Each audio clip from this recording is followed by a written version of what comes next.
नमस्कार. डिवाइन डिकोडमध्ये मी काव्या तुमचं स्वागत करते. आपली हस्तरेखा शास्त्राविषयीची सिरीज चालू आहे. गेल्या एपिसोडमध्ये आपण हातांचे पंजांचे विविध प्रकार आणि त्यानुसार आपला स्वभाव कसा असतो हे आपण जाणून घेतलं. या एपिसोडमध्ये आपली हातांची एकंदरीत ठेवण जी असते त्यानुसार आपला स्वभाव कसा बनत जातो किंवा एकंदरीतच आपला स्वभाव कसा असेल हे जाणून घेणार आहोत. आपल्यासोबत आहेत महेंद्र इनामदार सर. त्यांचं आपण स्वागत करूया. नमस्कार सर. नमस्कार. आजच्या एपिसोडमध्ये आपण हे जाणून घेणार आहोत सर की एकंदरीत आपले जे हाताची ठेवण असते की बरेचदा असं म्हणतात लोक की हात पाहिला त्यांना सांगता येतं की समोरचा माणूस कसा आहे. हे कसं घडतं, म्हणजे याच्या मागचं काय सायन्स आहे? कसं आहे की प्रत्येक व्यक्तीच्या हाताची एक विशिष्ट प्रकारची ठेवण असते. ती आता मी मागच्या बऱ्याच एपिसोडमध्ये हा पॉईंट रिपीट झालेला आहे, पण लोकांना कळण्यासाठी मी परत रिपीट करतो की प्रत्येकाची शारीरिक ठेवण, जेनेटिकल ठेवण किंवा प्रादेशिक ठेवण ही वेगवेगळी असू शकते. आता त्रिपुरामध्ये राहणारे जे लोक आहेत किंवा त्यांची चेहरेपट्टी ही वेगळी असते. आंध्र प्रदेशमध्ये राहणाऱ्या लोकांची चेहरेपट्टी वेगळी, आपल्या महाराष्ट्रीयन लोकांची चेहरेपट्टी वेगळी असते. यूपीमध्ये म्हणजे प्रत्येक प्रदेशामध्ये राहणारे जे लोक असतात त्यांची जशी चेहरेपट्टी वेगळी असते तसे त्यांचे हात पण वेगळे असतात. त्यांची त्वचा, आता चिनी माणूस जर काय एखादा बघितलं त्याचे सगळे चिनी एकसारखे दिसतात, पण त्यांचे हात जर आपण बघितले तर त्या हातावर मात्र स्पेसिफिक रेषा आपल्या जशा असतात तशाच त्यांच्या पण असतात. असं काय नाही की चिनी माणूस म्हणजे हातावर रेषा नाहीत, असं काय नाही. ते प्रत्येकाला दिलेलं वरदान आहे. पण तो हात ज्यावेळेला आम्ही बघत असतो त्याच्यामध्ये एक नियम असा आहे की हात उघडल्यानंतर कळलं पाहिजे की हा माणूस सत्वगुणी आहे का रजोगुणी आहे का तमोगुणी आहे. सत्वगुणी म्हणजे काय की चांगल्या पद्धतीने व्यवहार करणारा, प्रत्येक गोष्टीमध्ये चांगलंच बघणारा आणि लोकांना चांगल्या प्रकारे हँडल करून चांगल्या मार्गावर नेणारे जे लोक असतात त्यांना सत्वगुणी म्हणतात. रजोगुणी म्हणजे कसं असते की खाओ पिओ मजा करो, पण हे लोक नुकसान पण कोणाच करत नाहीत. सत्वगुणी लोकांच्या सारखे हे एकदम स्ट्रिक्ट नसतात. म्हणजे एखाद्या गोष्टीमध्ये समजा धार्मिक व्यक्ती असेल तर सोहळं ओळं कर्मकांड याच्यामध्ये सत्वगुणी लोक जे असतात ते एकदम तयारीचे असतात. पण रजोगुणी लोक काय म्हणतात, अरे आम्ही कर्मकांड करत नाही पण आम्ही देवरा नवसा करतो, पण आम्हाला जेवढं खायला प्यायला आवडतं तेवढं आम्ही खाणार पिणार, देव काय असं काय बघतोय काय म्हणतात की आम्ही काय खाल्लं आणि काय प्याले, आमची मनोवृत्ती बघत असत. अशा प्रकारची जी मनोवृत्ती असते ती रजोगुणी लोकांची असते. चांगल्या प्रकारचे कपडे वापरायचे आमका. ते सत्वगुणी लोक कसे असतात, साधी राहणे, उच्च विचारसरणी, जाडेबळ. पॅरामीटर्स काय आहेत, म्हणजे हे जे 3 गुण तुम्ही सांगितले ते ओळखायचे कसे, म्हणजे त्याची विशिष्ट ठेवण ही ह्याच्यातला फरक कसा कळतो? कसं असतं, जे लोक सत्वगुणी असतात ना त्यांच्या चेहऱ्यावरती एक प्रकारचा विशिष्ट सात्विक भाव असतो. त्यांच्याकडे आपण जर बघितलं ना तर आपल्याला लगेच कळतंय की हा माणूस म्हणजे आता अगदी नेहमीच्या व्यावहारिक भाषेत चालू वाटत नाही माणूस चांगला आहे. हे चांगलं आहे असं जेव्हा आपलं मन म्हणते ना तेव्हा तो पुढचा माणूस सत्वगुणी असतो. रजोगुणी माणूस कसा ओळखायचा की एखादी व्यक्ती आपल्या समोर आल्यानंतर ती अगदी अशी झकपक कपड्यामध्ये येते, सेंट वगैरे मारणे अमकं तमकं सगळं, तर ती रजोगुणी असते व्यक्ती. रजोगुणी व्यक्ती म्हणजे काय की कुठल्याही गोष्टीचा उपभोग घ्यावा, कशा पद्धतीने उपभोग घ्यायचा, काय करायचं, हे सगळं त्यांचे पॅरामीटर जे ते ठरलेले असतात. आणि ते स्वतःच्या हातांच्या ठेवणीमध्ये पण काय फरक? 100% फरक असतो. तो फरक देतोच आता आपण जाणून घेणार आहोत. तर आता कसं आहे की सत्वगुणी हात जो असतो त्या हाताचे लोकांचे हात जो असतो तो उघडल्यानंतर ज्यावेळेला सगळी बोटं त्यांची आणि हात प्रभावी दिसतो, म्हणजे बघत राहावं असं वाटतो, ते लोक सत्वगुणी हाताचे असतात. म्हणजे त्यांच्या हाताची त्वचा असेल ती साधारण गुलाबी रंगाची असते किंवा तेजस्वी हात असतो त्यांचा. हाताची जी नखं असतात ती नखं जी असतात, आता व्यंकटेशाचं एक स्तोत्र आहे बालाजीचं, त्याच्यामध्ये दिले की नखे चंद्रापरीस तेजाळ असं दिले.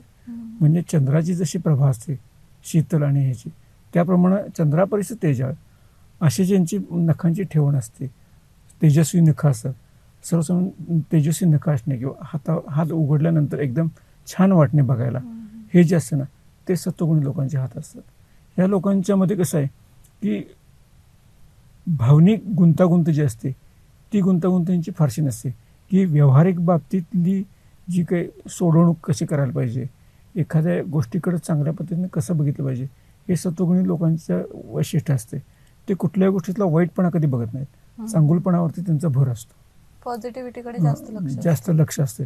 तर कसं असतं की ह्या व्यावहारिक बाबी ज्या असतात ते त्यांच्याकडे कमी असतात आणि त्यामुळं त्याची जी रिफ्लेक्शन्स असतात आपल्या शरीराच्या आतमध्ये पडत असतात. आता सात्विक लोक म्हणजे कसं आहे की कांदा लसूण न खाणारे लोक असतील कदाचित. म्हणजे आयुष्यात ज्यांनी कांद्याची चव बघितली नाही, लसणाची चव बघितलेली नाही, पण नॉनव्हेज बाजूलाच राहिलं, तर असे जे लोक असतात ना, त्यांच्या संपूर्ण शरीरावरती किंवा शरीराच्या आतले जे काही त्यांचे बॉडी पार्ट्स असेल त्याच्यावरती सुद्धा त्या आहार विहाराचा परिणाम होत असतो. अगदी भगवान गोपाळकृष्णांनी सुद्धा गीतेमध्ये सांगितलं युक्त आहार विहार असते. म्हणजे आपण युक्त प्रकारचा जर आहार विहार घेतला तर त्याप्रमाणे आपल्या शरीराची जडणघडण बनत असते. ती रिफ्लेक्शन जी असतात ती आपल्या संपूर्ण शरीरावरती पडत असतात, चेहऱ्यावरती पण पडत असतात. तसंच सत्वगुणी हा व्यक्तीचा हात जो असतो त्याच्या हाताकडे बघितलं की आपल्याला एक प्रसन्न वाटते. आता आपण गणेशोत्सव परवा झाला, गणपतीचा आपण कुठलाही गणपती असू दे, कुठल्याही कुंभार बांधवानं बनवलेला, तो हात बनवताना एकदम असा असतो बघा, म्हणजे असा ताट नसतो कधी. ताट हात म्हणजे दिन एक असं, हे असा असतो हात, म्हणजे थोडासा खाली असा बाक असतो त्याला, आणि हे तळवा असतो तो मोठा असतो, म्हणजे मी तुझ्या पाठीशी आहे, भिवू नको, मी तुझ्या पाठीशी. आणि हे जे आहे हे असं वाकलेलं आहे की माझा जो वरद हस्त आहे किंवा माझी जी आशीर्वादाची छाया आहे ती तुझ्यावरती आहे, हे या हाताचं वैशिष्ट्य असतं. म्हणजे असे जे हात असतात ते सात्विक व्यक्तीचे असतात. अशा पद्धतीने एक सपोर्टिव्ह नेचर असते अशा लोकांचं. ते कुठल्याही व्यक्तीमधला वाईट गुण कधी बघत नाहीत, चांगल्या गुणावरती भर देतात. अरे तो ड्रिंक्स घेतो ना, घेऊ दे की, पण तो 4 लोकांना मदत करतो ना, असं म्हणतात. पण आपल्यासारखी जे सर्वसामान्य मेंटेन ते होय, ते स्वतः झाकण्यासाठी लोकांना देत असतो. हा विचारसरणीतला फरक जो आहे तो त्या सत्वगुणी व्यक्तीचे, आणि ते हात उघडला की लगेच आपल्याला कळते. मग त्याचे क्रायटेरिया जे आहेत ना, ते क्रायटेरिया आपण असे आता बाय पिक्चर आपल्याला असं सांगता येणार नाही. बाकीच्या गोष्टी आपण पिक्चरमध्ये दाखवू शकतो की ह्या धनरेषा आहे, अमका आहे, तमका आहे, हे सगळं, पण ह्याच्यामध्ये सर क्रायटेरिया आहे. हे आत्ता जे श्रोते आहेत किंवा बघणारे जे आपले प्रेक्षक आहेत त्यांना हे ऐकावंच लागेल, तरच त्यांचा पुढचा जो आपला जो एपिसोड आपण करणार आहोत त्याचा बेस तयार होईल आणि त्याप्रमाणे ते बघायचं. जर नुसता हात आहे, हात लाखो लोकांचे असतात ना, त्यामध्ये कुठला हात कशा प्रकारचा हे आपल्याला अगोदर माहीत असायला पाहिजे. आमटी एक प्रकारची, आमटी हा एक सार्वजनिक पदार्थ आहे, पण त्यात ती आमटी चिंचगूळ घातलेली असते, कांदा लसूण घातलेली असते, नुसतीच केलेली असते, बेचव आमटी असते, तसे हाताचे पण प्रकार असतात. त्याच्यामध्ये आता आपण दुसरा जो हात बघणार तो म्हणजे रजोगुणी हात. हा रजोगुणी हात असतो, त्यांच्या हातावरती शुक्र उंचवटा जो असतो तो जोरदार असतो नेहमी. शुक्र उंचवटा आणि चंद्र उंचवटा त्यांचा जोरदार असतो. आणि सत्वगुणी लोकांचे जे हात असतात त्याच्यावरती गुरुचा उंचवटा आणि चंद्राचा उंचवटा जोरदार असतो. आता चंद्राचा उंचवटा म्हणजे कुठला, तर हा जो लोअर मार्स आहे, ह्या लोअर मार्सच्या खाली जो आहे त्याला चंद्राचा उंचवटा म्हणतात. हा चंद्राचा उंचवटा. त्याच्या शेजारी जो आहे हे नेपच्यून, हा नेपच्यून जो आहे, हा नेपच्यून आणखीन चंद्र, हे 2 उंचवटे जे जर जास्त असतील, आणि गुरुचा उंचवटा हा असतो तर्जनीच्या खालचा. तर्जनी म्हणजे अंगठ्याजवळचं पहिलं बोट. ह्या तर्जनीजवळचा जो खालचा जो उंचवटा आहे त्याला गुरुचा उंचवटा म्हणतात. हा गुरुचा उंचवटा, हा चंद्राचा उंचवटा आणि हा नेपच्यून, हे तिन्ही उंचवटे जे ज्याच्या हातावरती स्पेसिफिकली चांगले असतात तो माणूस सत्वगुणी असतो. आणि त्याच्या हाताकडे बघितल्यानंतर आपल्याला प्रसन्न वाटतं. अर्थ काय म्हणजे या ग्रहांचे उंचवटे जे हां, ह्या ग्रहांचं कसं की गुरु हा सत्वगुणाचा कारक आहे, गुरु हा ज्ञानाचा कारक आहे, चंद्र हा भावभावनिकतेचा हे आहे, आणि नेपच्यून जो आहे तो ऑकल्ट सायन्स जे आहे किंवा गूढपणा जो आहे, या गूढपणाचा कारक असलेला ग्रह म्हणजे कोण, तर नेपच्यून आहे. नेपच्यून हा पृथ्वीपासून अब्जावधी किलोमीटर लांब आहे. तुम्हाला अब्जावधी प्रकाश वर्ष म्हटलं तरी हरकत नाही. त्यामुळे कसं आहे की त्याच्यामध्ये एक जो आहे तो गूढपणा असतो. म्हणजे जे न देखे रवी ते देखे कवी, जी कल्पना सामर्थ्य जी असते, आयडिओलॉजी जी असते. आता आपण बघतो, तुम्ही जर निनिळ्या मालिका बघता, त्या मालिकेमध्ये जो काय सावळा गोंधळ चाललेला असतोय, त्या लिहिणाऱ्या लोकांच्यावरती नेपच्यूनची भरपूर कृपा असते असं मला वाटतं. कल्पनाशक्ती भयंकर दांडगी असते. म्हणजे आपण जे काही आता काही एपिसोड तुम्हाला सांगतो ह्याचे असतात ते गुन्हेगारी याच्यावरचे, तर त्याच्यामुळे सुद्धा त्यांच्या मनातलं सुद्धा असू शकतं बरं का ते, पण त्यांच्या मनातलं जे असते ते लोकांच्या बरोबर गळ्यात उतरतं. हे जे सामर्थ्य आहे हे नेपच्यूनचं सामर्थ्य असते.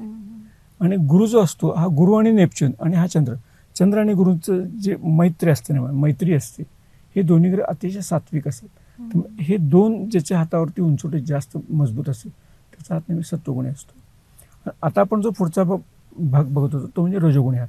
रजोगुणी हातावरती प्रभावी उंचवटे कुठले असतात, तर एक शुक्राचा उंचवटा, अंगठ्याच्या खाली जो उंचवटा दिसतो हा शुक्राचा उंचवटा आहे, आणि हा चंद्राचा उंचवटा आहे. हे दोन्ही उंचवटे जे आहेत ना, हे दोन्ही उंचवटे ज्याच्या हातावरती प्रधान असतात तो माणूस नेहमी रजोगुणी असतो.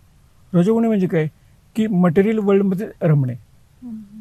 सकाळी एक पिक्चर बघायचा, दुपारी एक पिक्चर बघायचा, संध्याकाळी एक पिक्चर बघायचा, सकाळी वेगळं जेवण जेवायचं, रात्री जेवण वेगळं बघायचं, नाश्ता निम्या प्रकारचा करायचा. म्हणजे उपभोग जेवढा काय घेता येईल, सुखांचा उपभोग रेलचेल हे त्यांच्यामध्ये असते.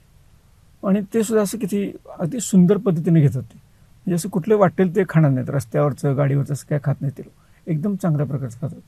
रजोगुणी म्हणजे की राजासारखं राहणे, राजासारखं. मी भले त्यांच्या खिशात गिन्नी नसेल पण दुसऱ्याकडून उधार घेऊन हे आरामात राहत असतात. नंतर पैसे देणे हा भाग वेगळा आहे. काय बुडवतोय का राहो, कोल्हापूरची आपली पद्धत, काय बुडवतोय, आम्हाला राहायचं आहे कोल्हापुरात देवा असं म्हणायचं. तुमचे पैसे बुडवून जाणार कुठं असं सुद्धा म्हणतात ते लोक. पण एकदम राजस, याच्याखाली गाडीवरनं हिंडतील किंवा कार घेतील, त्या कारमध्ये पेट्रोलसाठी दुसऱ्याकडनं पैसे घेणार. पण दुसऱ्या माणसाला हे कळत नाही ना की ना दुसऱ्याकडनं पैसे मागून पेट्रोल भरले ते. पण तो रजोगुण कधी सोडत नाही माणसाचा. मग त्याला समजा किती परिस्थिती खालावलेली असली किंवा काही असली तरी सुद्धा ते राहणीमानामध्ये किती फरक करत नाहीत. हे लोक रजोगुणी असतात. रजोगुणी लोकांचं एक वैशिष्ट्य सांगतो तुम्हाला की ही लोक अत्यंत प्रेमळ असतात. तुम्हाला भूक लागली म्हणून जर तुम्ही सांगितलं ना तर ते बाय हुक और क्रूक तुम्हाला चांगल्या प्रकारचं जेवण खायला घालतील.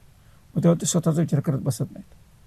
म्हणजे तारतम्य बुद्धीचा वापर करत नाही. रजोगुणी असणाऱ्या लोकांचं आणखीन एक वैशिष्ट्य असं असतं की प्रेमात पडणारी मंडळी जी असतात ना ती सगळे रजोगुणी असतात. कारण सत्वगुणी असणारा माणूस असतो तो समतोलपणाने विचार करतो, काय चांगलं काय वाईट हे विचार करतो. एखादी महालात राहणारी किंवा ऐश्वर्यात राहणारी जी मुलगी असते ती एखाद्या ड्रायव्हरवरती सुद्धा पळून जाऊ शकते. ती पळून का जाते तर तिच्या हातावरती हे दोन जे ग्रह आहेत हे अतिशय पॉवरफुल असतात. लक्षात घ्या, चंद्र आणि शुक्र हे भावनिकता प्रचंड देतात. म्हणजे मी ह्याच्या आयुष्यामध्ये काहीतरी चांगलं निर्माण करेन किंवा हा माझ्या आयुष्यात काहीतरी चांगल्या प्रकारचं भावबंधन निर्माण करेल अशा व्यर्थ मोहामध्ये त्या अडकतात आणि स्वतःचं नुकसान, म्हणजे मुलंसुद्धा त्या पद्धतीने अडकून स्वतःचं नुकसान करून. हे जे गुण आहेत ना हे रजोगुणामध्ये असतात. मग याच्यामध्ये कसं असतं की ते कंपल्शन करत नाहीत एकमेकांच्यावरती. पण कंपल्शन जरी नाही केलं तरी सुद्धा त्यांचे ॲटिट्यूड जे असतात एकमेकांचे ते मात्र फार असे इगोरस असतात. त्यामुळं मग ते ब्रेकअप होणे, मी तुझं तोंड बघत नाही, सकाळी एक फोन करायचा नंतर मग हे करायचं. म्हणजे आता आम्ही त्या क्षेत्रातले लोक नाही आहे पण मी जे ऐकतो ते तुम्हाला सांगतो. तर अशा लोकांचा जो इन्फ्लुएन्स असतो ना ते लोक रजोगुणी असतात नेहमी. आता ह्याच्यानंतर जो आपण भाग पाहणार आहोत ते सर मला ह्या रिलेटेड एक प्रश्न विचारायचा होता. जसं आपण म्हटलं की हे दोन उंचवटे म्हणजे शुक्राचा आणि गुरुचा उंचवटा जास्त असला तर रजोगुण व्यक्ती असते, तशी सत्वगुणी असते. चंद्र आणि गुरुचा असेल तर हा शुक्र आणि गुरुचा असला तर शुक्र आणि गुरुचं जर असेल तर कसं आहे की असे लोक जे असतात ना ते भोंदू असतात. थोडक्यात सांगायचं तर आता तुम्ही कुठलेही इंस्टाग्राम असू दे किंवा फेसबुक असू दे किंवा काही असू दे किंवा जसे ते भस्म लावलेले, त्यानंतर अशा त्याच्या काही लेडीज असतात त्याच्या डोक्याला असं ते काय बरं जटाबिटा अशा करायच्या, त्याच्यावरती रुद्राक्ष भिक्ष, म्हणजे सर रजोगुणी व्यक्तिमत्वाच आहे. रजोगुणी व्यक्तिमत्व असते ते. मग ते त्या रिलेटेड मला एक क्वेश्चन विचारायचं होतं की हे जरी उंचवटे असले, जरी या व्यक्ती इमोशनली खूप जास्त ओव्हरवेल्म असल्या, जसं तुम्ही सांगितलं की विचार करत नाहीत फार जास्त, पण हे आता आपण जसं बघितलं की हे सगळ्यांना लागू होत नाही. मग जर स्टेबल व्यक्तीच्या हातावर पण असे असले उंचवटे तर तो काय फरक असतो नेमका ह्या व्यक्तीमध्ये आणि त्या व्यक्तीमध्ये? स्टेबल व्यक्ती जर असतील आणि त्याच्या हातावरती जर का शुक्र चंद्र जर का हे असतील तर त्यांची प्रेम करण्याची पद्धत वेगळी असते.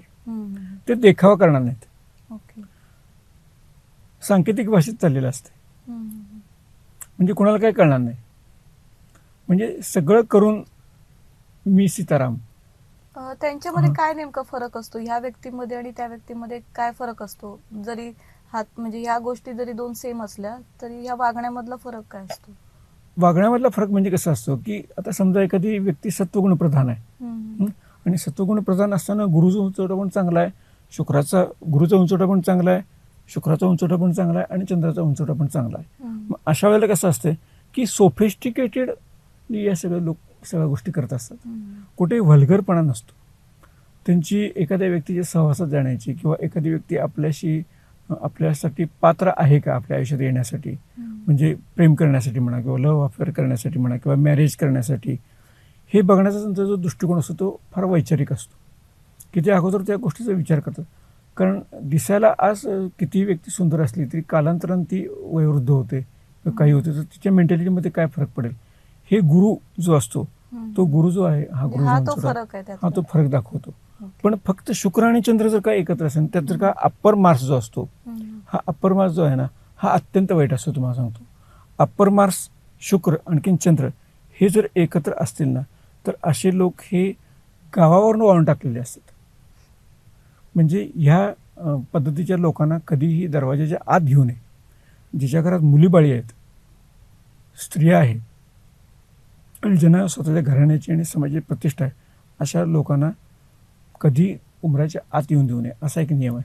पण हे आपण काय प्रत्येक माणसाचा तुझा हात वगैरे तर ते आपण ते इनामदारांना फोन लावा, ते अप्पर मार्क्स बरोबर आहे की नाही बघूया, असं कर आपण करू शकत नाही ना, ते सगळ्यांना लागू होऊ शकत नाही. पण आमच्याकडे जेव्हा एखादी गोष्ट येते किंवा काही लोक समजा विचारायला येतात की अशा पद्धतीनं काय करावं लागतं, तर आपण एक सावधानता बाळगायची. मग ह्याच्यासाठी कसं असतं की आपण हात बघू शकत नाही, पण त्याचं एकंदरीत राहणीमान किंवा त्याची बोलण्याची पद्धत जी असते त्याच्यावरून आपल्याला लगेच कळते. लक्षात ठेवा, म्हणजे first impression is last impression, असा फरक असतो. काही काही लोक नॉलेजेबली म्हणजे त्याचं प्रशिक्षण घेऊन आपल्याशी वागत असतात, पण मूळ त्यांचा स्वभाव तसा असू शकत नाही.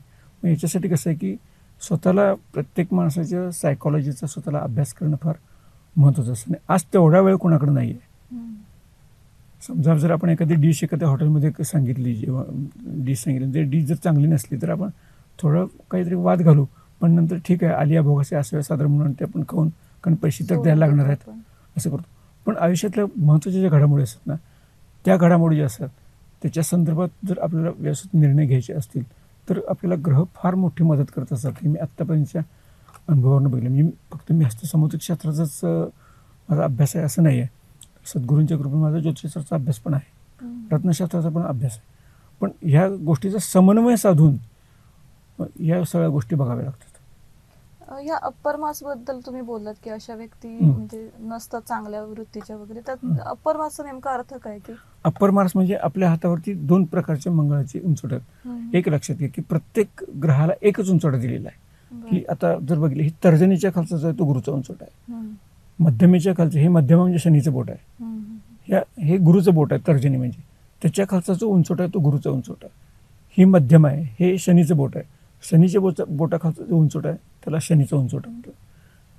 हे सूर्याचं बोट आहे, ह्याला अनामिका म्हणतात. याच्या खालचा जो उंचवटा असतो याला सूर्याचा उंचवटा म्हणतात. हे करंगळी, हे बुधाचं बोट आहे, याच्या खालचा जो उंचवटा असतो तो बुधाचा उंचवटा असतो.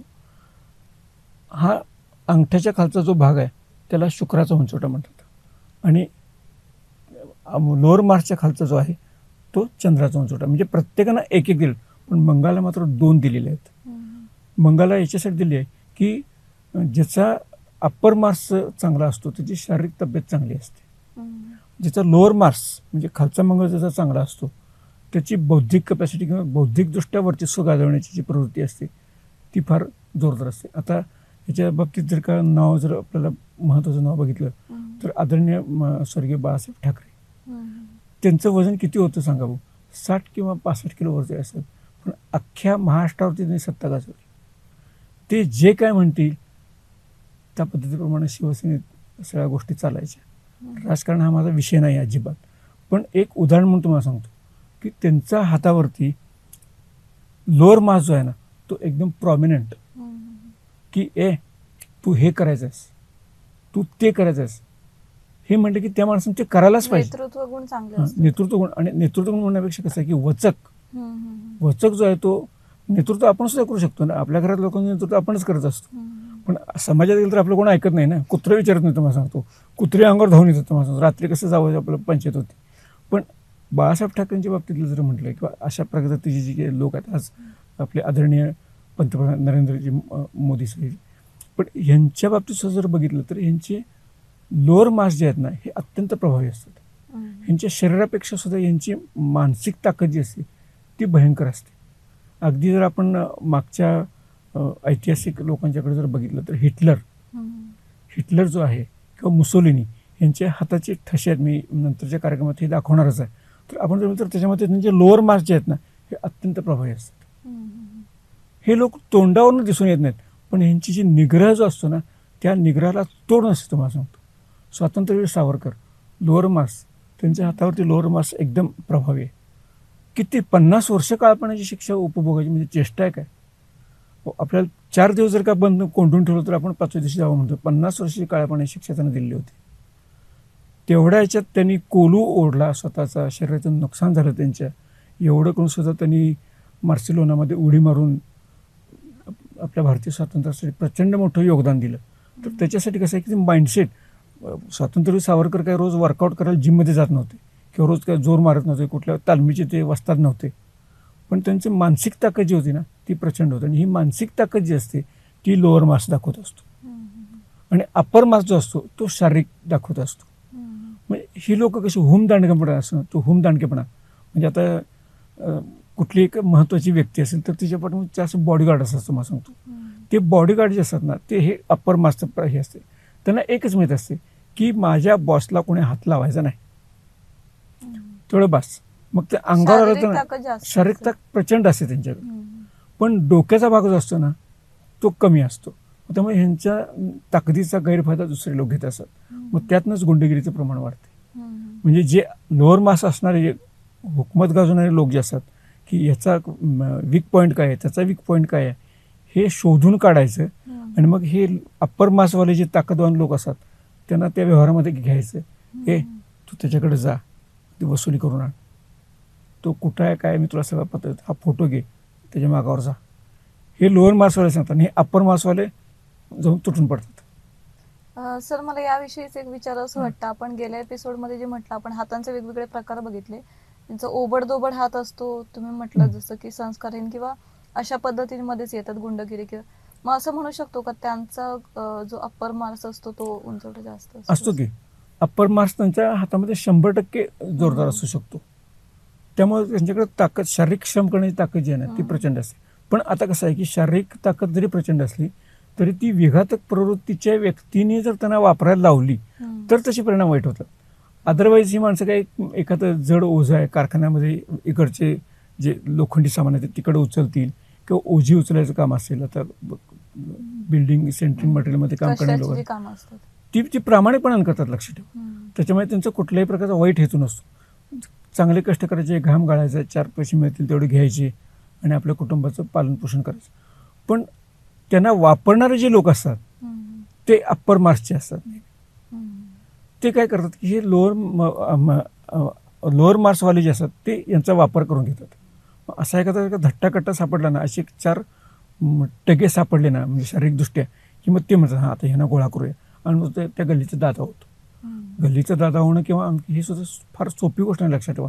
कारण त्यांना त्या गोष्टीचा फार व्यवस्थित विचार करावा लागतो. कोण केव्हा अंगावर येईल, काय करेल, काय, हे सगळे मंगळाचे गुणधर्म आहेत. अगदी संरक्षण मंत्री सुद्धा असले किंवा आपले किंवा हे सुद्धा स्ट्रॅटेजिकल जे काय निर्णय घेण्यास स्ट्रॅटेजिस्ट ठरवणारे लोक असतात यांचा लोअर मार्क्स एकदम चांगला असतो. ह्याच्यामध्ये आणखीन एक ग्रह अतिशय चांगलं काम करत असतो, तो म्हणजे शनी. शनीचा उंचवटा त्यांचा प्रभावी असतो. ते लोक अत्यंत मुत्सद्दी असतात किंवा क्रुकेट स्वभावाचे असतात. कुठल्या माणसाला कसा गारद करायचा, तर शनीचा उंचवटा म्हणजे हा आहे. कुठल्या माणसाला कसा गारद करायचा, त्याला कसा नेस्तनाबूत करायचा, त्याला मातीत कसा मिळवायचा आणि कुठलाही गाजावाजा न करता हे शनी उंचवटा असले ज्याचा प्रभाव असतो तो माणूस करू शकतो. पण हे आपण चांगल्या पद्धतीने पण बघू शकतो. ह्याच्यामध्ये कुठल्याही गोष्टीला पॉझिटिव्हिटी आणि निगेटिव्हिटी अशा दोन्ही गोष्टी आहेत. शनी उंचवटा चांगला असतो, ते लोक तत्वज्ञानी असतात, अभ्यासू असतात, सगळं असते. पण निगेटिव्हिटी जी असते ती शनी उंचवट्यामध्ये येते जास्त असा भाग आहे. आणि याच्यानंतर जो आपण भाग बघणार आहोत तमोगुणी हात. तमोगुणी हात म्हणजे कसं आहे की यांच्या हाताची जी ठेवण असते ती संस्कारहीन आणि होबडधोबड, हे आपण मागच्या काही एपिसोडमध्ये बघितलं. तर ह्यांच्यामध्ये कसं असते, तमोगुण म्हणजे काय की ह्यांना खायला तुम्ही काही दिलं ना तरी चालते. हे शिळी भाकरी आहे, खातोच काय, द्या की, आपल्याला काय फरक पडत नाही, आपलं पोट चांगलं आहे लोक म्हणतात. हां, तामसी असे त्यांची भाषा वगैरे असते ती असभ्य असते. ग्राम्य भाषेत बोलायचं म्हणजे प्रत्येक 1-4 शब्दानंतर शिवी देणे हा त्यांचा तो एक प्रघात असतो. हे पुढच्या माणसाला ऐकताना सुद्धा ते काही फारसं वाईट वाटत नाही, कारण त्याची भाषाच तशी आहे असं आपण गृहीत धरून चालत असतो. तर अशा तमोगुणी असतात ते. अविचारानं वागणे, एखादी स्त्री जर का किंवा एखादी मुलगी यांच्या प्रेमात पडली किंवा यांना जर तिला प्रेमात पाडायचं असलं समजा, तर ते दांडगाईचा वापर करतात. दांडगाईचा वापर करणे, तू माझ्याशी जर का प्रेम नाही केलंस किंवा माझ्याशी जर का हे वागलं नाहीस तर मी हाताची नस कापून घेईन. आता पुढचा जो नस कापून घेतो जर म्हटला तर ती पोरगी कशाला हे करते हो. मॅनिप्युलेटिव्ह बिहेवियर असतं. हां, करेक्ट. हे तमोगुणी लोकांचं वैशिष्ट्य असतं. सत्वगुणी माणूस असेल तर तो काय म्हणतो, अगं बाई ठीक आहे, तू विचार कर, 1 वर्ष नाही 5 वर्ष विचार कर, तुझं लग्न झालं तर मला काय फरक पडत नाही, तू सुखी तर मी सुखी आहे असं असतं. रजोगुणी काय म्हणणार, हे बघ माझ्याकडे एवढा पैसा आहे, एवढी धनदौलत माझ्याकडे आहे, मी तुला ऐशो आराम देऊ शकतो, बघ विचार कर. त्या तमोगुणी किंवा सत्वगुणीवाल्याकडे काही एवढं ठेवलेलं नाही, मी सगळं तुला देऊ शकतो. हे जे आहे हे तमोगुणीवाल्यांचं वैशिष्ट्य असं की यांची आता राहताना सुद्धा ते एकदम साध्या घरामध्ये किंवा अशा घरामध्ये राहू शकतात, किंवा ह्यांना कितीही चांगल्या परिस्थितीमध्ये ठेवलं, ऐशर्मा ठेवलं तरी त्यांची वृत्ती काही बदलत नाही. अशा प्रकारचे तमोगुणी हाताचे असे 3 प्रकार आहेत की सत्वगुणी, रजोगुणी आणि तमोगुणी. हात उघडल्यानंतर आम्हाला कळतं की तो हात कशा प्रकारचा आहे. एकंदरीत ते ठेवण्यानुसार लक्षात येतात. सर मला ह्या रिलेटेड अजून एक म्हणजे प्रश्न विचारायचा होता. आता आम्ही इंस्टाग्राम वापरतो ना, तर बरेचदा असं स्क्रोल करताना रील येतात, तिथे असं हाताचा पंजा दाखवलेला असतो आणि ते बोटांकडे हे केलेलं असतं, अंडरलाईन वगैरे केलेलं असतं किंवा हायलाइट केलेलं असतं की दुसरं बोट म्हणजे मध्यम मोठं असेल तर त्याचा स्वभाव वेगळा असू शकतो, किंवा त्या बोटांच्या आकारानुसार किंवा एकंदरीत हातानुसार ते लगेच स्वभावाची वैशिष्ट्य वगैरे सांगायला लागतात. तर ते कितपत म्हणजे त्यात काही आहे का? आता कसं आहे की एखादी रेसिपी पूर्णपणे समजावून न सांगता, हे आंब्याचं लोणचं आहे, खाऊन बघा, आम्हाला काय पडलेलं नाही, हे लिंबाचं आहे, हे गोड लोणचं आहे, हे तिखट लोणचं आहे. कसं आहे की एखाद्या व्यक्तीला जर का तुम्हाला मोहात पाडायचं असेल किंवा ते रील्स त्यांना फारच बघावीशी वाटत असतील तर मग असं सांगायचं ना, हा जो तुमचा शनीचा उंचवटा आहे ना, ह्याच्यावरती जर का समजा एखादं चिन्ह असेल तर ते फार शुभ लक्षण असतं बरं का. त्याच्यामुळे तुमच्या आयुष्यामध्ये तुम्हाला पैसा मिळेल. मग ते माणूस आपलं कुठं आहे बघायला लागतो, पण त्याला पूर्ण बेस जो आहे हा बेस अगोदर बघायला लागतो की त्याची हाताची रचना कशी आहे, त्याची त्वचा कशी आहे, ते सत्वगुणी आहे का रजोगुणी आहे. बोटांच्या उंचीवर अवलंबून नाहीये, बोटाच्या उंचीवरती अवलंबून असते. आता शनीचं बोट जर का सगळ्यात उंच असेल तर तो माणूस शनीप्रधान असू शकतो. हे सूर्याचं बोट जर उंच असेल तर तो माणूस सूर्याची त्याच्यावरती कृपा असते. बाकीच्या गोष्टी पण त्यात महत्त्वाच्या. आता एक गमतीशीर भाग तुम्हाला मी सांगतो की आता बुध जो आहे हा एकदम लहान ग्रह, म्हणजे चंद्रापेक्षा सुद्धा बुध लहान आहे, पण तो सूर्याच्या नेहमी अतिशय जवळ असतो. आता जर का आपण हाताची ठेवण जर बघितली तर हे सूर्याचं बोट आहे, ह्याला अनामिका म्हणतात आणि ह्याला करांगुली म्हणतात. हा सूर्याजवळच बुध आहे, म्हणजे किती वैशिष्ट्य आहे बघा. सूर्याजवळच बुध आहे आणि हा सूर्याचा उंचवटा असतो आणि हा बुधाचा उंचवटा असतो. म्हणजे सूर्याजवळच बुध जो आहे, जो अंतरिक्षामध्ये सूर्याजवळ बुध असतो, इथं पण सूर्याजवळच बुध आहे. असं काय नाही की बुध इथं आहे असं नाही. त्यामुळे जी हस्तसामुद्रिक शास्त्रामध्ये ग्रहांची ठेवण जी सांगितलेली आहे ती अक्षरशः अंतराळामध्ये असतात त्या पद्धतीप्रमाणेच सांगितलेली असतात. शुक्र आणि चंद्रामध्ये अंतर जे आहे ना, आता शुक्रचं हा उंचवटा आहे, हा चंद्राचा उंचवटा आहे. शुक्र आणि चंद्रामध्ये जे अंतर आहे ते लाखो किलोमीटर्स आहे. चंद्र पृथ्वीच्या जवळ आहे आणि शुक्र त्यापासून बराच लांब आहे. त्यामुळे ही अंतर जी आहेत ना, ही सुद्धा जर का आपण त्या पद्धतीप्रमाणे बघितलं तर अगदी बरोबर आपल्याला अनुभवायला येतात. मला थोडक्यात काय सांगितलं तुमच्या प्रश्नाला अनुलक्षून की नुसती बोटं, हे बोट उंच आहे म्हणून तुम्हाला हे फळ मिळेल आणि हे बोट लहान आहे म्हणून तुम्हाला हे फळ मिळेल असं अर्धवट कधी काही सांगायचं नसतं. माणूस मिसगाईड होतो. आणि समजा एखादा कमकुवत मनाचा आता कसं असतं की फुली नावाचं एक चिन्ह असते, ती फुली प्रत्येक माणसाच्या हाता पंजावरती कुठल्या ग्रहावरती आहे याच्यावरती बरेचसे अवलंबून असते. आता ते फुलीचं चिन्ह जर गुरुवर जर असेल तर तो माणूस अतिशय वैभवशाली असतो, पण तीच फुली जर का शनीच्या उंचवट्यावर असतील, शनीच्या बोटाच्या खालच्या, तर मात्र त्याला अत्यंत वाईट प्रसंगाला तोंड द्यायला लागते. असा भाग असतो. आता समजा तुमच्या हातावरचं शनीच्या बोटाखाली जर का अशी फुली असेल तर तुम्हाला असं असं फळ मिळू शकेल. हे बघणारे हजारो लोक आहेत ना, त्या माणसाची मेंटॅलिटी ह्या सांगणाऱ्या मूर्खाला काय माहीत नसते. तो रील्स बनवायच्या मागे लागलेला असतो. रील्स बघा, ते काय सबस्क्राईब करा, लाईक करा, माझ्याकडे पैसे पाठवा, हा त्यांचा उद्देश असतो. आपला उद्देश तो नाही आहे. पण समजा जर एखादी कमकुवत मनाची व्यक्ती जर असेल तर तो मानसिक आघात त्याच्यावर होऊ शकतो. मानसिकदृष्ट्या तो माणूस खचून जाऊ शकतो. आपल्याला आयुष्यात हे शनीमुळे असे पेढ होणार आहे, माझ्या आयुष्यात अपघात होणार आहे. या गोष्टींना बाकीचे पण आहेत, सगळ्या गोष्टी बघून सांगायला लागतात. हे मुळात ह्या रील्स बनवण्याची जी हे आहे ना, आता मध्यंतर तुम्हाला सांगतो, मी मागच्या कुठल्या एपिसोडमध्ये सांगितलं की नाही मला आठवत नाही, पण हस्तसामुद्रिक शास्त्राशी रिलेटेड म्हणून सांगतो.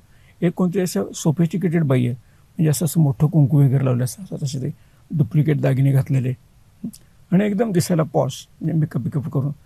आणि त्या बाईने काय सांगावं, तुम्हाला जर तुमचं आपको अगर अपना शुक्र अच्छा करना है तो एक छोटी सी चीज़ मैं आपको बताती हूँ कि शाम को जो ड्रिंक्स होते हैं वो ड्रिंक्स का प्याला लेने का और उसमें अपना जो शुक्र का जो अंगूठा होता है वो शुक्र का होता है, वो उसको उसमें डुबाने का. अगर आप ऐसे 5 दिन करेंगे ना तो आपकी बहुत तरक्की हो जाएगी. अरे कुठल्या शाण्यानं सांगितलं हे? म्हणजे दारूच्या पेल्यामध्ये तुमचा शुक्राचं बोट बुडवा म्हणजे तुमची तरक्की होईल, असं कुठंच दिलेलं नाही आहे. हे अक्षरशः तुम्हाला सांगतो बोगस चालू आहे, बोगस. आणि ह्याच्यामुळे कसं होतं, शास्त्र मर्यादेचं उल्लंघन होतं. जी लोक अभ्यास आहेत आणि त्यांना खरोखर याच्यामध्ये काही करण्याची इच्छा आहे ते लोक म्हणून, अरे असलं आहे काहीतरी, मी आत्तापर्यंतच्या आयुष्यामध्ये असलं कधी काही ऐकलं नाही. ह्या लोकांनी कुठनं हुडकून काढलेलं आहे काय कळायला मला नाही.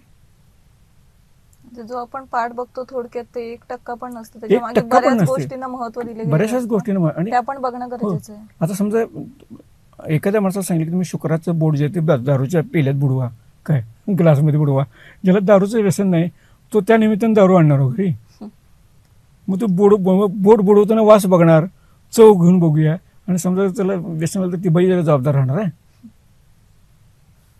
असं आहे ना. आता बाई माणूस आहे, बाई माणसानं जर का ते प्रयोग करायला ठरवला तर तिला कितीला पडेल. त्या बाईने का हातभट्टी आणून त्यात बोट बुडवून बघायचा दारूच्या पेल्यामध्ये. काय आपण सांगतो, आपण लोकांना ज्ञान देतोय याचं तारतम्य असायला पाहिजे. ते तारतम्याचा इतका अभाव आहे ना, हे इंस्टाग्राम, आणखी आज आपण सुद्धा यूट्यूबवरतीच बोलतोय, पण आपण थोडीशी काहीतरी डेप्थ ठेवून सद्गुरूंचं स्मरण करून सांगतोय. ह्या लोकांना तसा बेस असत नाही, लक्षात ठेवा. त्यामुळे त्या गोष्टीकडे लोकांनी, आज मी लोकांना आव्हान करू इच्छितो की तुम्हाला जर काही बघायचं असेल, तुम्ही अतिशय अभ्यासू असलेल्या व्यक्तीकडे जावा की जो तुमच्या आयुष्याला दिशा चांगल्या प्रकारची देऊ शकेल. अशा वायफळ लोकांच्याकडे तुम्ही जाऊ नका की ह्या बोटावरती हे. आता माझ्या बोटावर, आता माझं पर्सनल सांगतो, माझ्या बोटावरती 10 बोटांच्या मधल्या 9 बोटांच्या वरती चक्र आहेत आणि एका माझ्या करंगळीवरती, उजव्या हाताच्या करंगळीवरती शंख आहे, असं चिन्ह आहे. आता शास्त्रामध्ये असं दिलेलं आहे की ज्याच्या 9 बोटावरती चक्र असतील तो राजा असतो. आता मी कुठं राजा आहे? मी रिक्षात नाही येतो, तो फिरतो, वस्तुस्थिती आहे माझी. काय राजासारखी हे नाही. राजा म्हटल्यानंतर तो किती ऐशारामात असला पाहिजे. आता आम्ही आरामात राहतो, मध्यमवर्गीय आहे किंवा उच्च मध्यमवर्गीय आहे, त्या पद्धतीने आम्ही राहतो. पण राजा म्हटलं की आपल्यासमोरचे काही दृश्य येते, त्या दृश्याची कल्पना 9 नुसती चक्र असून चालत नाही ना. माझं पूर्वकर्म संचित जे आहे ते पण माझ्या आयुष्यामध्ये मला मार्गदर्शन करत असतं ना, त्याप्रमाणे ते घेऊन जात असतं. असेल माझा हारी तर देईल खटल्यावरी, असं म्हणून चालणार नाही. राजा म्हटलं की तो क्रूर असावा लागतो. राजाचं सगळ्यात महत्त्वाचं कारण की राजा क्रूर असावा लागतो. शिवाजी महाराजांनी जर का समजा असं समजलं असं, असू दे अफजल खान चांगला आहे, कशाला उगीच मारायचं, कशाला त्याचं पोट फाडायचं, काय त्याने भवानीची मूर्ती फोडली ना, आपण दुसरी आणून बसूया, असं जर का शिवाजी महाराजांनी जर म्हटलं असतं तर चाललं असतं काय? तर ते त्या द्वेष असलेली व्यक्तीच लागते, लक्षात घ्या. तीच व्यक्ती ते करू शकते. त्यासाठी जो तमोगुण आवश्यक आहे तो सत्वगुण आणि तमोगुण छत्रपती शिवरायांच्यामध्ये होता, लक्षात घ्या. सगळ्याचा बॅलन्स असेल. त्यामुळे ते बॅलन्स करून वागायचे. अशा पद्धतीने ह्या सगळ्या गोष्टी बघायला लागतात. सर, आपण आता हे वेगवेगळे प्रकार बघतोय, तसंच अजून आपण सखोल याच्यातली माहिती घेतोय. मला अजून एक गोष्ट विचारायची आहे की जसं आपण हातांचे पंजे बघितले किंवा एकंदरीत ठेवण, त्याच्यावरून आपला स्वभाव कळत जातो, अजून कोणकोणत्या गोष्टी याच्यामध्ये महत्व देतात किंवा कुठल्या गोष्टींचा याच्यामध्ये सहभाग आहे? याच्यामध्ये सहभाग म्हणजे आपली त्वचा जी असते, त्या त्वचेचा पण याच्यामध्ये विचार करावा लागतो की हाताची त्वचा कोमल आहे का किंवा राकट आहे का. बरं, आता तो कुठल्या, समजा एखाद्या माणसाची कोमल त्वचा आहे तर निमुळता हात असेल आणि कोमल त्वचा असेल तर त्याची प्रेडिक्शन्स वेगळे असतात. अति निमुळता हात असेल आणि कोमल त्वचा असेल तर त्याची प्रेडिक्शन्स वेगळी असतात. राकट हात असेल आणि त्याची कोमल त्वचा असेल तर तसं त्याची प्रेडिक्शन्स वेगळे आहेत. असे निरनिराळे सब कॅटेगरीज आहेत याच्यामध्ये, की आपण असं काय म्हणू शकत नाही की हे असंच आहे म्हणून. त्याच्यासाठी कसं आहे की प्रत्यक्ष त्या पद्धतीचा हात असणारी व्यक्ती समोर यावी लागते, मगच आम्ही ते सांगू शकतो, असा भाग आहे. मग आता आपण त्यातलं कुठलं एखादी बघू शकतो का? तर आता आपण जे बघणार आहोत ते म्हणजे की आता कोमल त्वचा जर असेल एखाद्या व्यक्तीची, निमूळत हात असणाऱ्या व्यक्तीचा जर आपण बघितलं, त्या व्यक्ती अतिशय भावनाप्रधान असतात. हे आपण मागच्या एपिसोडमध्ये बघितलं. पण त्या व्यक्तीची त्वचा कोमल असणे, कोमल त्वचा असणे म्हणजे काय की चंद्राचा प्रभाव त्यांच्यावरती जास्त असतो. चंद्राचा प्रभाव जर जास्त असेल तर हाताची त्वचा जी असते ती साधारणपणाने अशी कोमट असते, कोमट, आणि किंचित त्याला घाम येत असतो. अशा प्रकारची कोमल त्वचा असते. कुठल्याही वातावरणाचा परिणाम त्यांच्या हातावरती पटकन होतो, म्हणून त्याला कोमल त्वचा म्हणतात. त्याचा आणि कोमल त्वचेचा रंग पांढरा असू शकतो, गुलाबी असू शकतो, लाल असू शकतो, असे निरनिराळ्या प्रकारचे यामध्ये असू शकतात. आता समजा अतिनिमुळत्या हातावरती जर का कोमल त्वचा असेल तर त्या व्यक्ती एकदमच भावनाशील असतात, म्हणजे कदाचित ते मेंटल डिप्रेशन खाली सुद्धा जाऊ शकतात. अशा प्रकारचे सुद्धा लोक असतात. कुठल्याही गोष्टीचा म्हणजे तिकडं बॉम्ब, नायजेरियात कुठं इस्रायलला बॉम्ब पडला म्हटलं की यांचं सुरूच विचार, आपल्यावर पडला तर काय होईल, खूप जास्त परिणाम, आपल्यावर पडला तर काय होईल. अरे इस्रायल कुठं, तू भारतात राहतो मंगळपेठेमध्ये, शेळीपेठेमध्ये, तुझ्यावर कोण बॉम्ब टाकणार आहे. पण त्यांची मेंटॅलिटी असते की कुठलीही गोष्ट ती आपल्यावर येईल अशानं ते लगेच त्यांना धसका बसतो कुठल्याही गोष्टीचा, असं असतं. आता हेच जर का निमूळत हात असेल तर ते लोक असे कलात्मक दृष्टीचे असतात. त्यांना जर का कोमल त्वचेचं वरदान जर मिळालेलं असेल तर त्यांच्या आर्टिस्टिक व्ह्यूजमध्ये वगैरे जे असते ते फार अतिशय मायन्युटली कुठल्याही गोष्टीचा विचार करतात. आता कुंभार समाजातली काही लोक ज्यावेळेला गणपती तयार करतात किंवा शिल्पकार आपले बंधू जे असतात ते शिल्प एखादं तयार करतात तेव्हा ते एकदम मायन्यूट बघत असतात. गणपतीचे डोळे तुम्ही बघा गणेशोत्सवामध्ये, गणपती आपल्याला बघतो का काय असं वाटतंय, तो जिवंतपणा जो आणला जातो ना, त्याच्यासाठी त्या व्यक्तीचा हात निमुळता असतो आणि त्याची त्वचा कोमल असते. त्याशिवाय हे एवढ्या कोमल पद्धतीचं गोष्ट त्यांच्यानं होऊच शकत नाही, असं आहे. पण आता राकट त्वचा जर असेल तर राकट त्वचेच्या व्यक्तीचा हात सुद्धा राकटच असतो, त्याच्यावर कोमल त्वचा असण्याची शक्यता फार कमी असेल. पण जर असेल तर कसं आहे की हे लोक एकदम इमोशन्समध्ये जाऊ शकतात.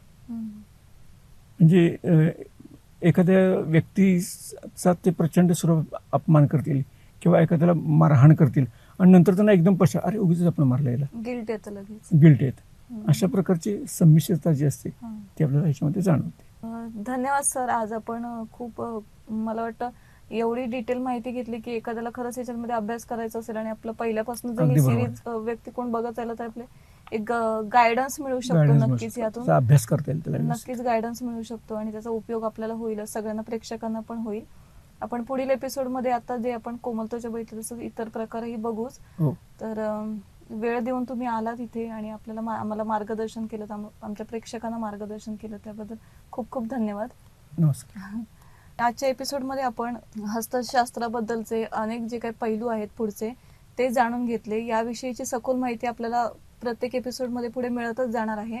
या व्यतिरिक्त तुम्हाला काही शंका असतील तर आपण सरांचा नंबर इथे दिला जाईल, त्यावर तुम्ही त्यांना कॉन्टॅक्ट करू शकता. आणि असंच ह्या सिरीजचा भाग होण्यासाठी आपले एपिसोड पाहत राहा आणि चॅनलला जर तुम्ही सबस्क्राईब केलं नसेल तर नक्की सबस्क्राईब करा. हा एपिसोड तुम्हाला कसा वाटला हे आम्हाला कमेंट्स करून कळवा. ह्याबद्दलचे काही प्रश्न असतील, तुमचे काही मनामध्ये शंका असतील तर तुम्ही नक्की आम्हाला कमेंट्सद्वारे कळवू शकता. धन्यवाद.